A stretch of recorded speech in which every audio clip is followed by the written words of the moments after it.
નમસ્કાર, આપ જોઈ રહ્યા છો અરવલ્લી સમાચાર અને મોર્નિંગ બુલેટિન સાથે હું છું માસૂમ। સમાચારોની શરૂઆત કરીએ હેડલાઇન્સથી।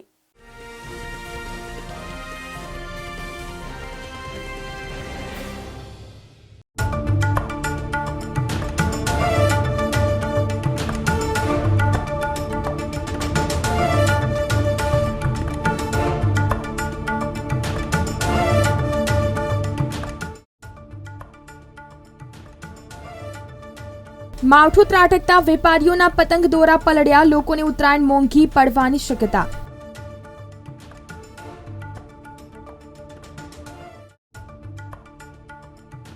આકાશમાં મોદી યોગીની જોડી છવાશે, રાજકોટની પતંગ બજારમાં દોનો નેતા ફેવરેટ।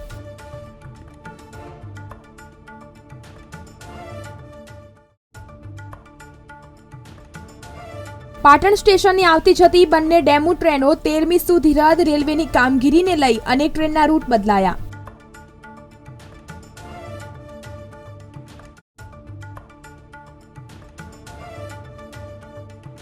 વેપારીઓ ચિંતાતુર બન્યા, તહેવારના ગણતરીના દિવસો બાકી છે, પરંતુ શહેરમાં પતંગની ખરીદીમાં મંદી જોવા મળી।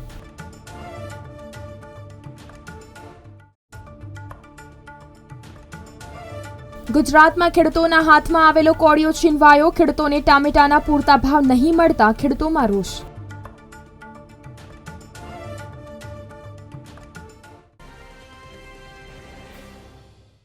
સમાચારોમાં વાત કરીએ તો ગુજરાત ટેકનોલોજીકલ યુનિવર્સિટી GTU અને IT company Infosys spring board કંપનીનું એજ્યુકેશન વચ્ચે તેમજ academic partnership, research and development, internship અને ટ્રેનિંગ પ્રોગ્રામ્સ તેમજ industry ready skill development, soft skill, શૈક્ષણિક સ્કિલ ડેવલપમેન્ટને લગતા MOU કરવામાં આવ્યા છે।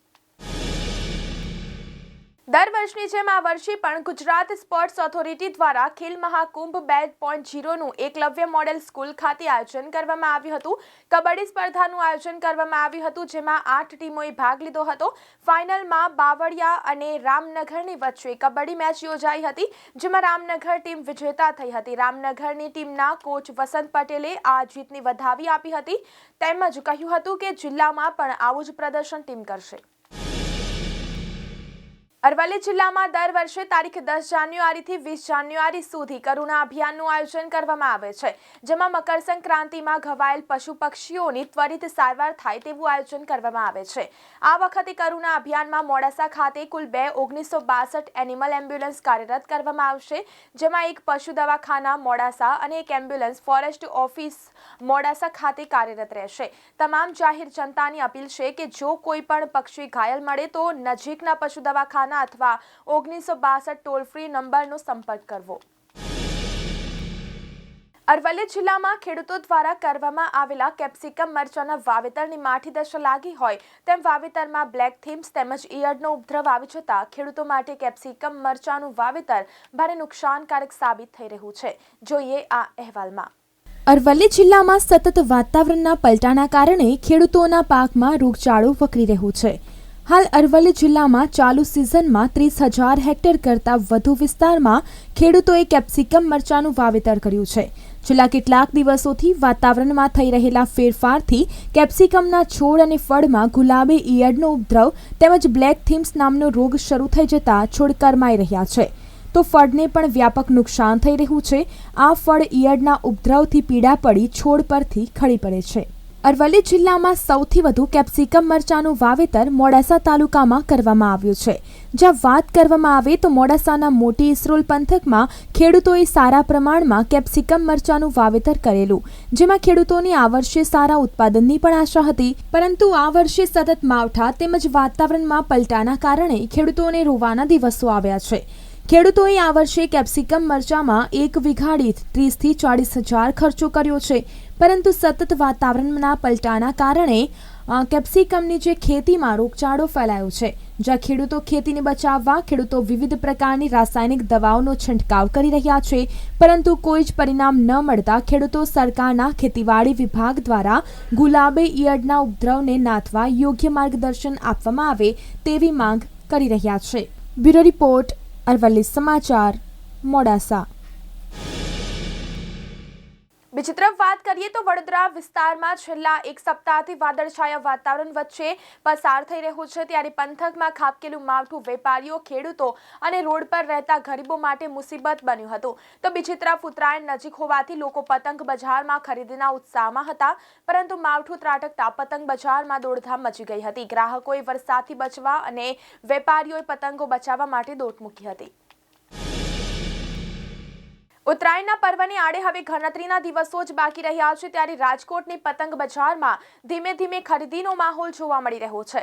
હાલમાં હોલસેલ ખરીદી ચાલી રહી છે અને હવે તેમજ આજથી દિવસે તેમજ રિટેલ ખરીદી પણ શરૂ થઈ જશે. તેવામાં શહેરની મુખ્ય બજાર એવી સદર બજારમાં આ વખતે મોદી યોગીની જોડીનું ચિત્ર પતંગ પર છવાયેલું જોવા મળ્યું હતું. બીજી તરફ વાત કરીએ તો નવસારી જિલ્લાના બિલીમોરા શહેરમાં એકાએક માવઠું વરસ્યું હતું, જેના કારણે સ્વેટર પહેરી બહાર ફરવા નીકળનાર લોકો આશ્ચર્યમાં મુકાયા હતા. શહેરના અલગ અલગ વિસ્તારમાં વરસાદ વરસ્યો હતો. આ માવઠાની સીધી અસર કેરી પાક પર થવાની સંભાવના જોવામાં આવી રહી છે. હાલમાં આંબા પર મોર આવવાની શરૂઆત થઈ છે, તેવામાં વધુ પડતું ભેજવાળું વાતાવરણ આંબા પાકને નુકસાન પહોંચાડી શકે તેમ છે. પાટણ રેલવે સ્ટેશનેથી આવતી જતી 2 ટ્રેનોને તારીખ 13મી સુધી રદ કરાઈ છે. સાબરમતી અને કાલુપુર સ્ટેશને હાલમાં પ્લેટફોર્મને લગતી ચાલી રહેલી કામગીરીને લઈને અનેક ટ્રેનોના રૂટ તેમજ ટૂંકાવવામાં આવ્યા છે અથવા તો બદલવામાં આવ્યા છે, તેમજ કેટલીક ટ્રેન થોડા દિવસ માટે રદ કરાઈ છે. ત્યારે પાટણ રેલવે સ્ટેશને સવારે 11:25 કલાકે આવતી ડેમુ ટ્રેન સાબરમતી પાટણ અને બપોરે 12:30 કલાકે ઉપડતી ટ્રેન પાટણ સાબરમતી ટ્રેનને 13 જાન્યુઆરી સુધી રદ કરાઈ છે. બીજી તરફ વાત કરીએ તો પાટણ જિલ્લામાં ધોરણ 11 અને 12માં જ્ઞાન સહાયક તરીકે નિમણૂક પામેલા ઉમેદવારોના ડોક્યુમેન્ટ વેરિફિકેશનની કામગીરી જિલ્લા શિક્ષણાધિકારી અશોક ચૌધરીની સૂચના માર્ગદર્શન હેઠળ સંપન્ન થઈ હતી. હવે આ જ્ઞાન સહાયકો બુધવારથી જે તે તાલુકાની શાળાઓમાં હાજર થશે. તેમજ પાટણ ડીઈઓ કચેરીના ડીઆઈ ભરત પટેલ દ્વારા પ્રાપ્ત માહિતી અનુસાર તારીખ 8 અને 9 જાન્યુઆરી 2024ના રોજ જ્ઞાન સહાયક માટે જિલ્લા શિક્ષણાધિકારી કચેરી પાટણ દ્વારા ડોક્યુમેન્ટ વેરિફિકેશન કેમ્પ યોજવામાં આવ્યો હતો. આગામી 15 જાન્યુઆરી ઉત્તરાયણનો તહેવાર છે. આ તહેવારના હવે ગણતરીના દિવસો જ બાકી છે. તેમ છતાં પોરબંદરની પતંગ બજારમાં પતંગ અને દોરાના વેચાણમાં મંદી જોવા મળી રહી છે, જેથી પતંગ અને દોરાના વેચાણ કરતા વેપારીઓ ચિંતામાં મુકાયા છે. ઉત્તરાયણનો તહેવાર નજીક આવતાની સાથે જ આકાશમાં રંગબેરંગી પતંગો જોવા મળતા હોય છે. ગુજરાતમાં મોટા રોકાણકારોનો મેળો લાગ્યો હતો, જેમાં વિશ્વભરમાંથી આવેલા ઉદ્યોગપતિઓએ ફરીથી રોકાણ માટે ગુજરાતની પસંદગી કરી છે.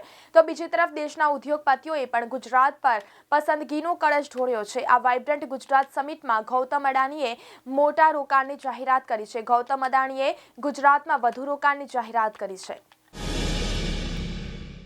જિલ્લામાં ખેડૂતોને ટામેટાના પૂરતા ભાવ નહીં મળતા ખેડૂતોમાં રોષ ફાટી નીકળ્યો છે. માર્કેટ યાર્ડમાં ખેડૂતો પાસે 1 થી 2 રૂપિયા પ્રતિ કિલોના ભાવે ટામેટા માંગતા ખેડૂતોએ ટામેટા ઢોરને ખવડાવી દીધા હતા. ડુંગળી બાદ ટામેટાના ભાવ ગગડી જતા ખેડૂતોને રોવાનો વારો આવ્યો છે. એક બાજુ રિટેલ માર્કેટમાં ટામેટા 20 થી 30 રૂપિયા પ્રતિ કિલોના ભાવે વેચાઈ રહ્યા છે, જ્યારે ખેડૂતોને તેના પૂરતા ભાવ પણ મળતા નથી. તો આ સાથે મોર્નિંગ બુલેટિનમાં અત્યારે બસ આટલું જ. નમસ્કાર.